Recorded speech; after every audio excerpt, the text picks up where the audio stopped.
Hello, my name is Brother Sean, for those who have never met this man in a dress before.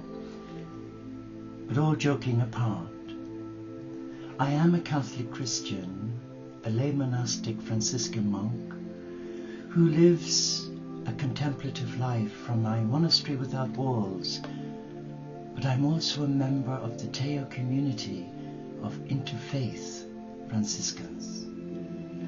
And the purpose of this short video, it's a heart to soul reflection. And what I'd like to use for that reflection are the words given to us by a great spiritual teacher, Thomas Merton. And this is what he says: in humility is the greatest freedom. As long as you have to defend the imaginary self that you think is important, you lose your peace of heart.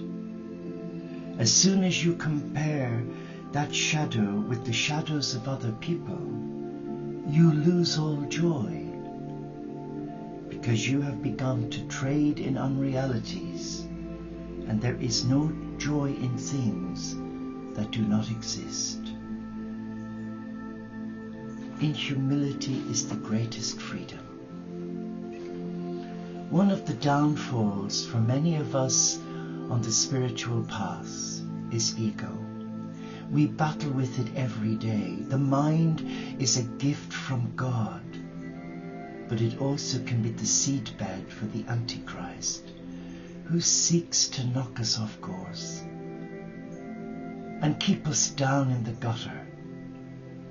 And I know this from my own journey,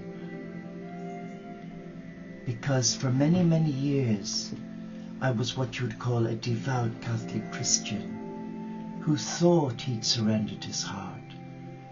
But when I realized through my breakdown where my ego was broken, that part of me that was more bothered about what other people thought of me, as the nurse, the manager,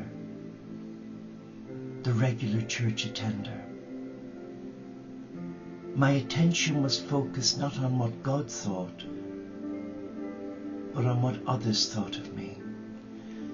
The person pleaser I was, the rescuer, all of those things alienated my heart. So I had a false sense of humility, and I was nurturing pride and arrogance and deceitfulness. Excuse me. But when 1996 came, and a dear friend of mine who was like a blood brother of 28 years died of cancer, I entered a new phase, the beginning of a spiritual journey, a love affair with God. And though I'd been a nursing monk in the Catholic Church for 8 years, I never sensed a belonging. I never felt comfortable in my skin, and I was never made to feel good enough or that I was a child of God. So I gave lip service, not heart service, and I'm ashamed of that. Truly I am. But I endorse the words of Thomas Merton, because unless we're broken in our ego and our own self-importance and self-righteousness, unless we walk the talk rather than talk the walk, as they say, then we lose our heart. We lose that sense of joy and freedom. And I know many of my colleagues within the church,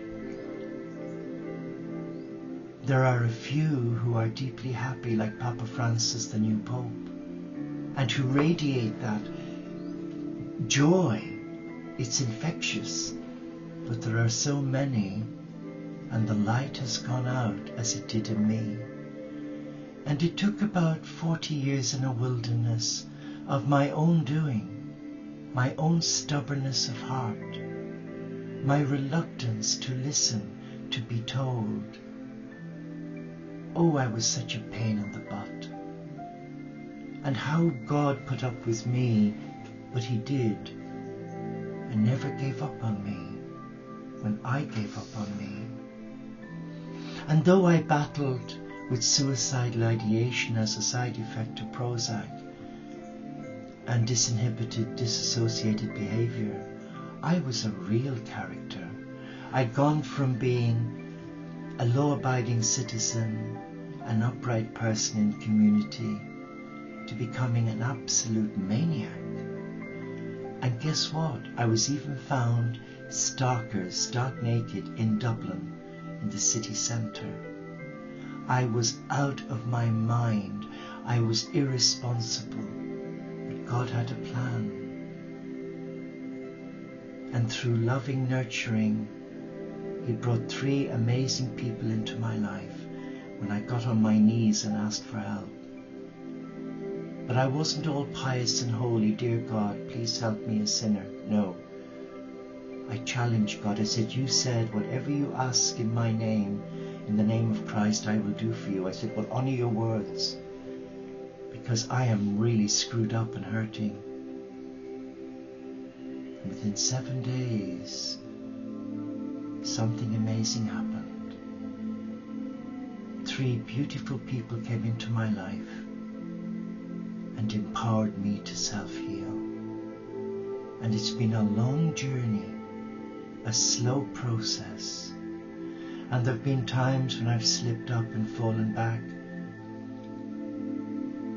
But each time I was dusted down and picked up again and loved. And I share that with you because maybe you are in a place where you feel totally lost and angry with yourself or with God or with society. But there is help.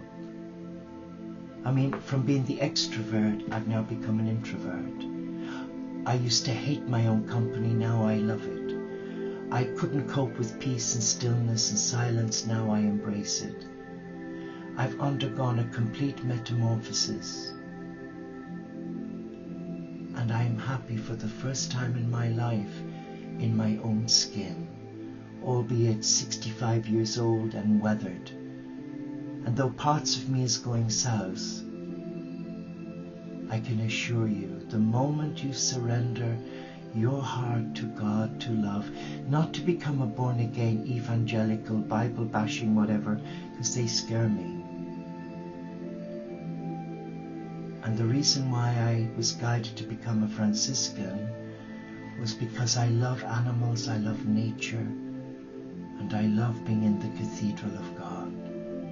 In fact, only an hour ago, I was walking along the old redundant railway line nearby at the edge of the woods, and trees form a canopy like a cloister, and hardly anybody is there, and there's just me and the 3 dogs and nature singing its little heart out. And I am not afraid, because it's music for my soul.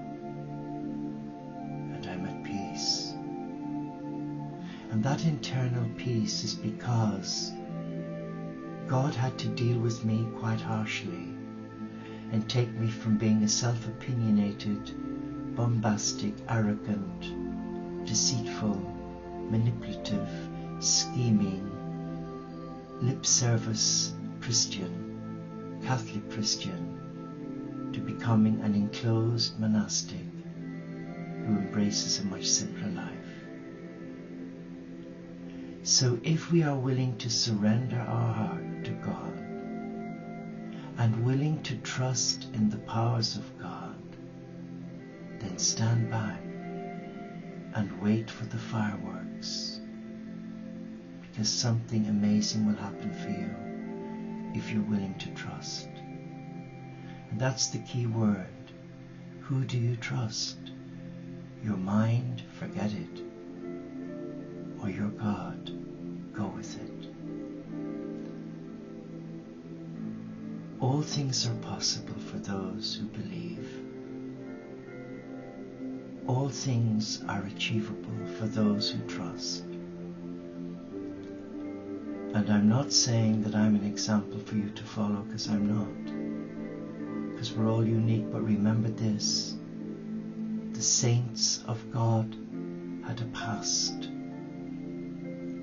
And the sinners like you and me have a future. A beautiful future. But are you willing to take the penultimate step? Or are you going to become or still remain a spiritual ballerina as I was, with one leg on the bar and one leg on the ground? Then after a while, your muscles get tired and you land on your butt. Look, God is not a fearful God. Not the God I was introduced to as a Catholic monk. I lived in fear of him. I was petrified because of all that negative mindset and reprogramming, that you're unworthy, everything, you depend on God for your daily bread. Yes, that's true, but as St. Benedict said, a spoonful of honey attracts more flies than a barrel of vinegar. I'm me now. I don't need to be a person pleaser or a rescuer. I've done all of that for best part of 50 odd years, and I ended up a very sick person. And I was miserable, lonely, embittered, twisted. But now there are people who don't like me speaking my truth. Tough. There are others who find what I say and share challenging, tough. I am here to honor my heart. And anything I share with you is not from a heart that's controlling or manipulative, but a heart that's infused by God's love. And there is no condemnation of you. And I'm not here to peddle Christianity, Buddhism, Hinduism, Islam. I am here to invite you to embrace a loving God who bypasses labels. Religion is man-made. Spirituality is God-given. And the path I'm on is the spiritual path, where I'm honored to embrace different faiths, because there's a richness in every one, as there are negative mindsets. I don't pick and choose. I just come to God as I am, and I just say, guide me, protect me, nurture me, nourish me, support me, and let my hands and my feet and my heart be your feet, your hands, your heart, and do with me what thou willst.